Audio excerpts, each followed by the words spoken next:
बिस्मिल्लाहिर्रहमानिर्रहीम। अस्सलाम वालेकुम। आज से करोड़ों साल पहले अल्लाह ताला ने इस कायनात को तख्लीक फरमाया तो इस कायनात के अंदर इंसानी ज़िंदगी की बुनियाद भी रखी। फिर अल्लाह ताला ने इस ज़मीन के ऊपर बेशुमार कौमों को आबाद फरमाया और इन कौमों की तरफ अपने बेशुमार अम्बिया कराम को मबऊस फरमाया। हर एक कौम की तरफ मुख्तलिफ अम्बिया कराम इनकी हिदायत के लिए तशरीफ़ लाए। यहाँ तक कि 1,24,000 अम्बिया कराम इस रुए ज़मीन पर भेजे गए और फिर अल्लाह ताला ने अपने महबूब हज़रत मोहम्मद सल्लल्लाहु अलैहि वसल्लम पर नबूवत का दरवाज़ा बंद कर दिया। अब क़यामत तक कोई नबी इस दुनिया में तशरीफ़ नहीं लाएंगे। इस तरह बेशुमार अम्बिया कराम अपने वक़्त में अपनी कौमों की तरफ आए और दुनिया से वापस चले गए। अल्लाह ताला के जितने भी अम्बिया कराम इस दुनिया में आए वो आज भी अपनी अपनी कब्रों में मौजूद हैं और बेशक अपने अपने मकसद में कामयाब हैं। हज़रत मोहम्मद सल्लल्लाहु अलैहि वसल्लम की हदीस मुबारका है कि अल्लाह ताला ने ज़मीन पर यह हराम कर दिया कि वो अम्बिया कराम के जिस्म मुबारक को खाए। लिहाजा आज भी अल्लाह ताला के सारे अम्बिया कराम अपनी अपनी कब्रों में मौजूद हैं, लेकिन इनमें से 4 नबी ऐसे भी हैं जिन्हें अल्लाह ताला ने ज़ाहिरी दुनिया से इसी हालत में उठा लिया था, तो इसलिए 4 नबियों ने मौत का जायका नहीं चखा और आज भी वो अलग से अलग मुकामात पर मौजूद हैं और ज़िंदा हैं।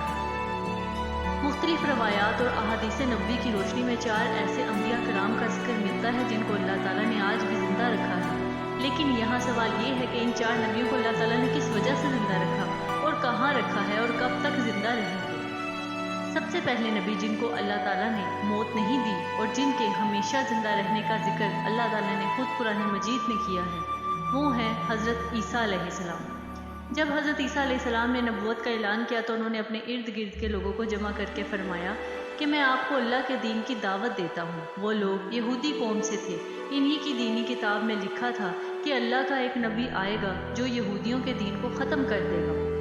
इसी डर से यहूदियों ने आप अलैहिस्सलाम को कत्ल करने का मंसूबा बना लिया। आप अलैहिस्सलाम यहूदियों को अल्लाह ताला के दीन का हुक्म देते रहे पर इनको इसकी कोई परवाह न होती। जब आप अलैहिस्सलाम को यकीन हो गया कि अब ये लोग मेरी किसी बात का यकीन नहीं करेंगे, जहालत पर ही रहेंगे, तो एक दिन आप अलैहिस्सलाम ने सब यहूदियों को इकट्ठा किया और कहा कि आप में से कौन अल्लाह के दीन पर ईमान लाएगा। इनमें से तकरीबन 12 या 19 लोग ही हज़रत ईसा अलैहिस्सलाम पर ईमान लाए और कहने लगे कि ईसा अलैहिस्सलाम ही हमारी बख्शिश का ज़रिया बनेंगे। बाकी लोगों ने दीन इस्लाम कबूल न किया, यहूदी ही रहे। एक वक्त ऐसा आया कि यहूदियों ने आप अलैहिस्सलाम को कत्ल करने का पक्का मंसूबा बना लिया। उन्होंने एक तूतियानूस नामी शख्स को मुकर्रर किया कि वो आप अलैहिस्सलाम को कत्ल कर दे।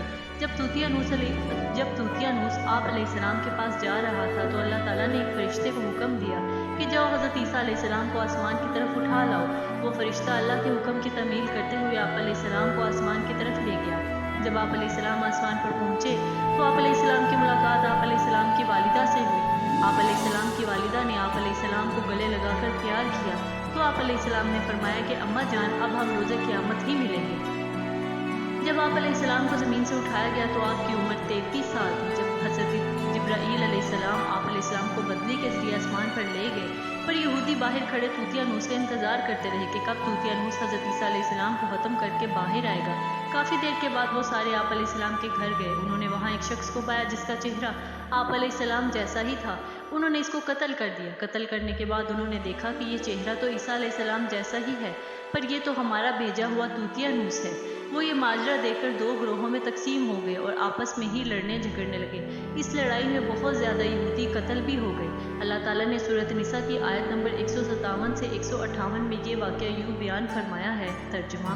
और इनके इस कहने यानी फ़खरिया दावे की वजह से भी कि हमने अल्लाह के रसूल मरियम के बेटे ईसा को कत्ल कर डाला, हालांकि उन्होंने ना इनको कत्ल किया और ना इन्हें सूली चढ़ाया, मगर हुआ ये कि इनके लिए किसी को ईसा का हम शक्ल बना दिया गया। और बेशक जो लोग इनके बारे में इख्तलाफ कर रहे हैं वो यकीनन इस कत्ल के हवाले से शक में पड़े हुए हैं। इन्हें हकीकत हाल का कुछ भी इल्म नहीं, मगर ये कि गुमान की पैरवी कर रहे हैं और उन्होंने ईसा को यकीनन कत्ल नहीं किया बल्कि अल्लाह ने इन्हें अपनी तरफ आसमान पर उठा लिया और अल्लाह ही गालिब हिकमत वाला है। हदीस नबी सल्लल्लाहु अलैहि वसल्लम है कि हज़रत ईसा अलैहिस्सलाम क़यामत से पहले ज़मीन पर आएंगे और सुन्नत नबी सल्लल्लाहु अलैहि वसल्लम के मुताबिक ज़िंदगी बसर करेंगे। आप अलैहिस्सलाम सलीब को तोड़ेंगे, दज्जाल का जड़ से खात्मा करेंगे। आप अलैहिस्सलाम अल्लाह के दीन को आम करेंगे। आप अलैहिस्सलाम को मदीना की सरजमीन गुंबद खज़रा में दफन किया जाएगा। अल्लाह ताला ने अपना वादा पूरा किया और हज़रत ईसा अलैहिस्सलाम को यहूदियों के हाथों कत्ल नहीं होने दिया। जिस मज़हब का यह अकीदा है कि हज़रत ईसा अलैहिस्सलाम कत्ल हुए या सूली पर लटकाए गए वो दायरा इस्लाम से बाहर है। दूसरे नबी जिनको अल्लाह ताला ने हमेशा की ज़िंदगी अता की हुई है वो हज़रत खिज़र अलैहिस्सलाम है। हज़रत खिज़र अलैहिस्सलाम इस वक्त दुनिया में तशरीफ़ लाएंगे जब दज्जाल जahलियत फैलाने के लिए नमूदार होगा। हज़रत खिज़र अलैहिस्सलाम इन लोगों को अल्लाह के दीन का हुक्म देंगे। एक रवायत में है कि हज़ूर अकरम सल्लल्लाहु अलैहि वसल्लम अपने सहाबा कराम को हज़रत खिज़र अलैहिस्सलाम का किस्सा सुना रहे थे कि आप सल्लल्लाहु अलैहि वसल्लम ने फरमाया कि हज़रत खिज़र अलैहिस्सलाम के वालिद एक बादशाह थे जो हज़रत खिज़र अलैहिस्सलाम को अपनी बादशाहत नवाजना चाहते थे, लेकिन उनको दुनिया की बादशाहत पसंद न आई। उन्होंने अपने वालिद की सल्तनत का जानशीन बनने से इनकार कर दिया और अपने वालिद से नाराज़ होकर जंगल में जाकर रहने लगे, जहाँ इनको कोई भी ढूंढ न सका। आप अलैहिस्सलाम का गुज़र एक आबे हयात के चश्मे से हुआ। इस चश्मे से पानी पी कर आप ताहयात ज़िंदा रहने में कामयाब हो गए। आप अलैहिस्सलाम के ताहयात ज़िंदा रहने का जिक्र काफ़ी रवायात में मिलता है। हज़रत अनस रहमतुल्लाह अलैह ने एक रवायत में आप अलैहिस्सलाम का जिक्र इस तरह किया कि जब अल्लाह के नबी सल्लल्लाहु अलैहि वसल्लम का विसाल हुआ तो एक बुजुर्ग सारे मजमे से होता हुआ आप सल्लल्लाहु अलैहि वसल्लम की मैयत के पास आकर रुक गया। इसने कुछ पढ़ा और वापस चल पड़ा। इसके जाने के बाद वहाँ मौजूद सहाबा ने पूछा कि ये कौन शख्स है, इस शख्स के बारे में कोई इल्म नहीं रखता है। हज़रत अली रज़ियल्लाहु तआला अन्हु बोले, जी हाँ, ये हज़रत खिज़र अलैहिस्सलाम है। हज़रत खिज़र अलैहिस्सलाम अल्लाह के हुक्म से मुसीबत ज़दा लोगों की रहनुमाई करते हैं। हज़रत खिज़र अलैहिस्सलाम बहुत नेक इंसान थे। तीसरे जिंदा नबी हज़रत इलियास अलैहिस्सलाम हैं। आप अलैहिस्सलाम का जिक्र कुरान पाक में 2 जगहों पर मौजूद है। तफसीर मज़हरी में मज़कूर है कि हज़रत इलियास अलैहिस्सलाम को एक नूरानी घोड़े पर बिठाकर आसमान की तरफ ले जाया गया था। हज़रत अनस रहमतुल्लाह अलैह से मरवी है कि मेरा और हज़ूर सल्लल्लाहु अलैहि वसल्लम का गुज़र एक पहाड़ी से हुआ। वहाँ से गुजरते हुए हमें एक आवाज़ सुनाई दी, ए अल्लाह, मुझे भी हज़रत मोहम्मद सल्लल्लाहु अलैहि वसल्लम का उम्मती बना दे। ये आवाज़ सुनते ही अल्लाह के नबी ने मुझसे फरमाया, ए अनस, इस आवाज़ का पता लगाओ, ये कौन है। हज़रत अनस रहमतुल्लाह अलैह फरमाते हैं कि मैं जब इस पहाड़ी के अंदर गया तो क्या देखता हूँ कि एक सफ़ेद पोश बुजुर्ग अल्लाह की इबादत में मशगूल थे। जब उन्होंने मुझे देखा तो कहा, ए बंदे, तू मोहम्मद सल्लल्लाहु अलैहि वसल्लम का सहाबी है। हज़रत अनस ने हाँ में जवाब दिया। इस बंदे ने कहा कि मेरा सलाम मोहम्मद सल्लल्लाहु अलैहि वसल्लम को पहुँचा दो और उनसे अर्ज़ करना कि हज़रत इलियास आप सल्लल्लाहु अलैहि वसल्लम से मिलना चाहते हैं। मैंने वापस आकर हज़रत इलियास रज़ियल्लाहु तआला अन्हु का पैगाम आप सल्लल्लाहु अलैहि वसल्लम को दिया तो उन्होंने मुझे साथ लेकर वहाँ चलने का कहा। हज़रत इलियास अलैहिस्सलाम के पास पहुँचे तो मैं पीछे हट गया। हज़रत मोहम्मद सल्लल्लाहु अलैहि वसल्लम और हज़रत इलियास अलैहिस्सलाम काफ़ी देर तक आपस में बातचीत करते रहे। अल्लाह की तरफ से आसमान से खाना नाजिल हुआ तो आप सल्लल्लाहु अलैहि वसल्लम ने मुझे भी पास बुला लिया। हम तीनों ने मिलकर खाना खाया। जब खाना ख़त्म हुआ तो मैंने देखा कि एक सफ़ेद परिंदा आसमान से नीचे की तरफ आ रहा है। वो हज़रत इलियास अलैहिस्सलाम के पास आया तो हज़रत इलियास अलैहिस्सलाम इस पर सवार होकर आसमान की तरफ चले गए। कुछ उलमा ने लिखा है कि हज़रत खिज़र अलैहिस्सलाम और हज़रत इलियास अलैहिस्सलाम हर रमज़ान में बैतुल मक़दस में तशरीफ़ लाते हैं और रोज़ा रखते हैं। हज के मौका पर हज भी अदा करते हैं, मक्का मुकरमा में दिखाई देते हैं। ये दोनों नबी बर और बहर में मुसीबत ज़दा लोगों की मदद करते हैं। चौथे नबी जो आज अभी तक ज़िंदा हैं वो हज़रत इदरीस अलैहिस्सलाम हैं, जिनके बारे में ज़िंदा होने की रवायत मिलती है। कुरान मजीद की सूरह मरियम की आयत नंबर 56 से 57 में आप अलैहिस्सलाम का जिक्र इस तरह मिलता है।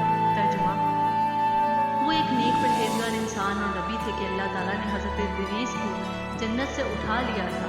शब मिराज के मौका पर चौथे आसमान पर हज़ूर सल्लल्लाहु अलैहि वसल्लम और हज़रत इदरीस अलैहिस्सलाम की मुलाकात हुई थी। हज़रत इदरीस अलैहिस्सलाम का छठे आसमान पर होने का भी जिक्र मिलता है। हज़रत इदरीस अलैहिस्सलाम ज़मीन की सैर व सियाहत के साथ साथ अल्लाह ताला के जिक्र में मशगूल रहते थे। हज़रत इब्ने अब्बास रज़ियल्लाहु तआला अन्हु ने फरमाया कि हज़रत इदरीस अलैहिस्सलाम एक दर्जी का काम करते थे। आप अलैहिस्सलाम कपड़ों की सिलाई करते जाते और अल्लाह का जिक्र बुलंद करते जाते। जब शाम होती तो आप अलैहिस्सलाम की नेकियां बेतहाशा हो जाती। ज़मीन पर रहने वाले इंसानों में से सबसे ज़्यादा नेकियां आप अलैहिस्सलाम की अल्लाह के यहाँ शुमार होती थी। आप अलैहिस्सलाम को जिंदा आसमान की तरफ उठा लिया गया। आप अलैहिस्सलाम ने मौत के फरिश्ते से कहा कि मुझे मौत का मज़ा चखना है। आप अलैहिस्सलाम के कहने पर मौत के फरिश्ते ने आप अलैहिस्सलाम की जान निकाल ली और फिर अल्लाह के हुक्म से आप अलैहिस्सलाम को दोबारा जिंदा कर दिया गया। आप अलैहिस्सलाम ने फरिश्तों से दरख्वास्त की कि मैं दोज़ख को देखना चाहता हूँ। फिर आप अलैहिस्सलाम को दोज़ख में ले जाया गया। आप अलैहिस्सलाम ने जन्नत की सैर करने का भी कहा। आप अलैहिस्सलाम के कहने पर आप अलैहिस्सलाम को जन्नत में दाखिल किया गया। जन्नत देखने के बाद आप अलैहिस्सलाम ने फैसला किया कि मैं यहाँ ही रुकना पसंद करूँगा। फरिश्ते ने आप अलैहिस्सलाम को कहा कि आप अपने मुकाम की तरफ जाएं। तो इस वक्त अल्लाह ताला की तरफ से फरिश्ते को हुक्म मिला कि इदरीस अलैहिस्सलाम को यहाँ ही रहने दिया जाए। सुबहान अल्लाह, बहुत शुक्रिया।